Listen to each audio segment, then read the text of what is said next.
Shalom Aleichem Bishem Hamasyah. Salam sejahtera dalam nama Kristus. Apa kabar Bapak Ibu Saudara-saudari sekalian? Semoga kita semua dalam keadaan tidak kurang suatu apapun ya. Pada kesempatan kali ini, kita akan membahas topik tentang sunat. Sunat jasmani dan sunat Kristus. Sunat jasmani adalah tanda perjanjian antara Allah dengan Abraham, dan orang yang disunatkan itu merupakan bagian dari umat Allah keturunan Abraham.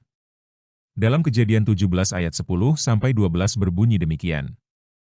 Inilah perjanjianku yang harus engkau pelihara antara aku dan engkau dan keturunanmu sesudah engkau.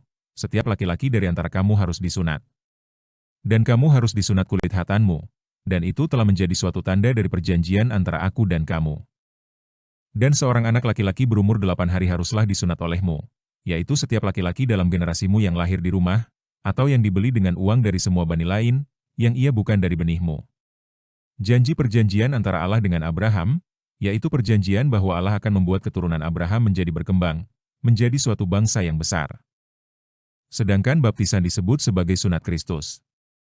Dalam Kolose 2 ayat 11 dan 12 berbunyi demikian. Di dalam Dia, kamu telah disunat dengan sunat yang tidak dilakukan oleh tangan, tetapi dengan penanggalan tubuh dosa secara lahiriah oleh sunat Kristus, dengan dikuburkan bersama Dia dalam baptisan. Bersamanya pula kamu telah dibangkitkan oleh iman daya kerja Allah, yang membangkitkan Dia dari antara orang mati. Sunat dengan tangan itu penanggalan kulit hatan, sebagian kecil dari tubuh. Sedangkan sunat Kristus adalah penanggalan seluruh tubuh yang berdosa.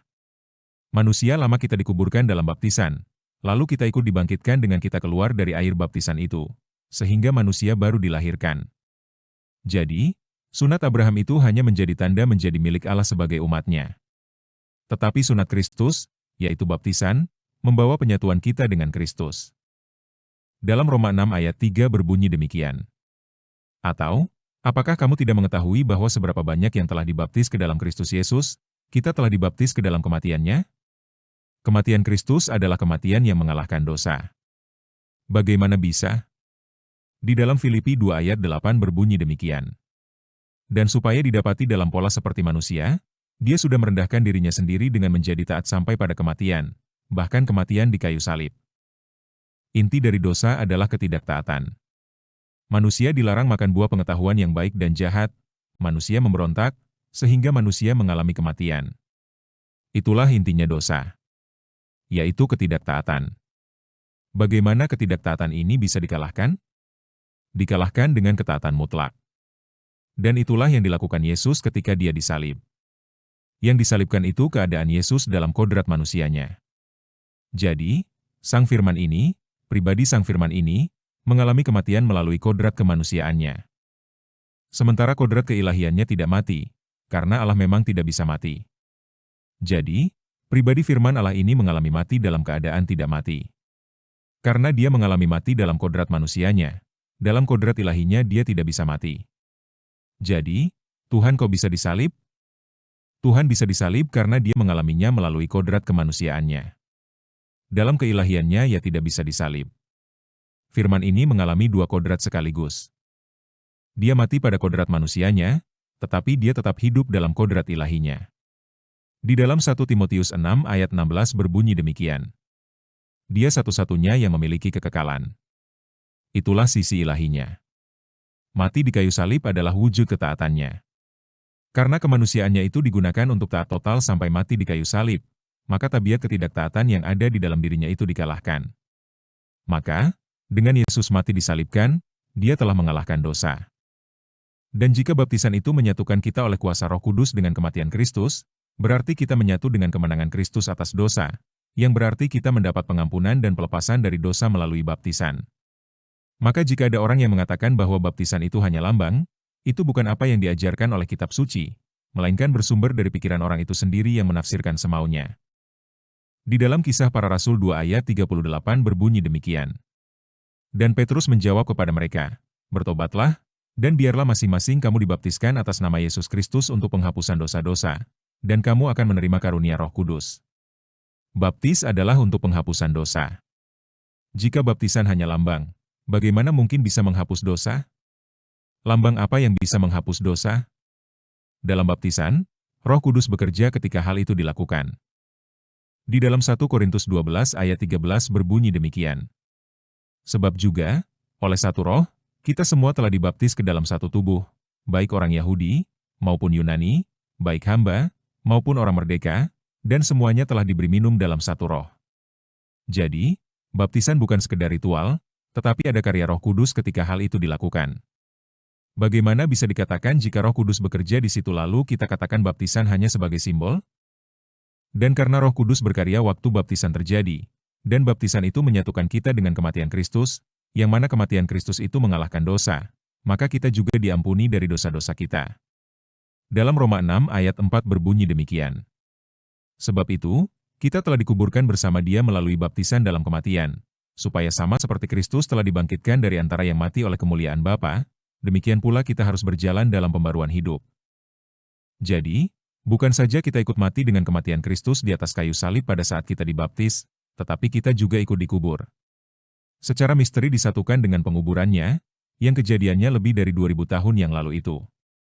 Tetapi oleh kuasa Roh Kudus, dihadirkan pada saat ini, sehingga kita bisa ikut ambil bagian dalam penguburan itu.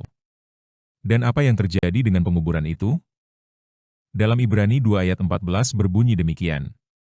Selanjutnya, karena anak-anak kecil itu telah memiliki persekutuan daging dan darah, maka dia sendiri dengan cara yang sama, telah ambil bagian dalam hal yang sama, sehingga melalui kematian, dia dapat memusnahkan dia yang memiliki kuasa atas maut, yaitu si iblis. Karena kita, manusia, terdiri dari darah dan daging, maka ia, Sang Firman itu, menjadi sama dengan manusia, betul-betul menjadi manusia sejati. Dengan keadaannya yang menjadi manusia sama seperti kita, maka dia bisa mati. Sebab jika dia tidak mempunyai darah dan daging, tentu ia tidak bisa mati. Jika iblis berkuasa atas maut, berarti setiap orang yang mati di luar Kristus, atau sebelum Kristus datang, berada di bawah cengkraman iblis. Berada di alam maut dengan iblis yang berkuasa di dalamnya. Kristus mati. Secara teori, maka ia berada dalam cengkraman iblis. Namun ia bangkit pada hari ketiga, keluar dari kubur, dan iblis tidak dapat mencengkram dia untuk tetap mati dan berada dalam kubur. Berarti iblis tidak mampu untuk mempertahankan Yesus dalam kematian. Berarti iblis telah dikalahkan oleh Kristus melalui kebangkitannya. Jadi, melalui penguburan itu, Kristus telah mengalahkan kuasa iblis. Dan jika baptisan menyatukan kita dengan penguburan Kristus, berarti kita juga dilepaskan dari kuasa kegelapan ini. Dalam Kolose 1 ayat 13 berbunyi demikian. Ia yang telah membebaskan kita dari otoritas kegelapan, dan telah memindahkan ke dalam kerajaan Sang Putra dari kasih-Nya. Kapan kita dilepaskan dari otoritas kegelapan? Pada waktu kita dibaptis, kita menyatu dengan penguburannya. Kembali ke Roma 6 ayat 4. Sebab itu, kita telah dikuburkan bersama Dia melalui baptisan dalam kematian, supaya sama seperti Kristus telah dibangkitkan dari antara yang mati oleh kemuliaan Bapa, demikian pula kita harus berjalan dalam pembaruan hidup. Pembaharuan hidup seperti apa? Yakni hidup kekal, hidup kebangkitan. Jadi dalam pembaptisan, ketika keluar dari air itu, kita menyatu dengan kebangkitan Kristus, sehingga kita menerima hidup kekal. Jadi, oleh penyatuan kita dengan kematian Kristus yang mengalahkan dosa, kita diampuni dari dosa. Oleh baptisan dan penyatuan kita dengan penguburan Kristus yang mengalahkan iblis, kita dilepaskan dari kuasa kegelapan. Dan oleh penyatuan kita dengan kebangkitan Kristus dalam baptisan, kita menerima hidup yang tidak dapat binasa. Jadi, baptisan adalah jalan kita menyatu dengan Kristus, yang membawa pada keselamatan. Oleh karena itu, jika ada orang yang mengatakan bahwa baptisan tidak menyelamatkan, itu bukanlah ajaran kitab suci. Di dalam 1 Petrus 3 ayat 20-21 berbunyi demikian. Kepada yang dahulu tidak taat, ketika satu kali kesabaran Allah menanti pada zaman Nuh, dengan dipersiapkan sebuah bahtera yang kedalamnya hanya sedikit, yaitu 8 jiwa, yang telah diselamatkan dari air. Dan sekarang baptisan yang menyelamatkan kita, bukanlah sesuatu yang menunjuk pada pembersihan kotoran jasmani, melainkan jawaban dari hati nurani yang baik terhadap Allah, melalui kebangkitan Yesus Kristus. Sebagaimana Nuh dan keluarganya diselamatkan oleh air bah, kita juga diselamatkan oleh kiasannya, yaitu baptisan. Dengan demikian, berdasarkan ayat ini, baptisan itu menyelamatkan atau tidak? Iya, baptisan menyelamatkan. Baptisan bukan hanya membersihkan kotoran jasmani, bukan simbol saja. Dalam baptisan itu, karena Roh Kudus yang bekerja, untuk memberikan hati nurani yang baik. Artinya, hati nurani kita mengalami pembersihan, mengalami kelahiran yang baru, melalui kebangkitan Yesus Kristus. Mengapa melalui kebangkitan Yesus Kristus? Karena, melalui baptisan, kita dipersatukan dengan kebangkitan Yesus Kristus. Yang menyelamatkan memang kebangkitan Yesus Kristus. Tetapi proses untuk menyatu dengan kebangkitannya itu adalah baptisan. Itulah sebabnya baptisan menyelamatkan, karena baptisan merupakan proses yang membawa kita menyatu dengan Kristus. Sampai di sini dulu pembahasan kita kali ini. Sampai jumpa di lain kesempatan. Shalom Aleichem Bishem Hamasyah.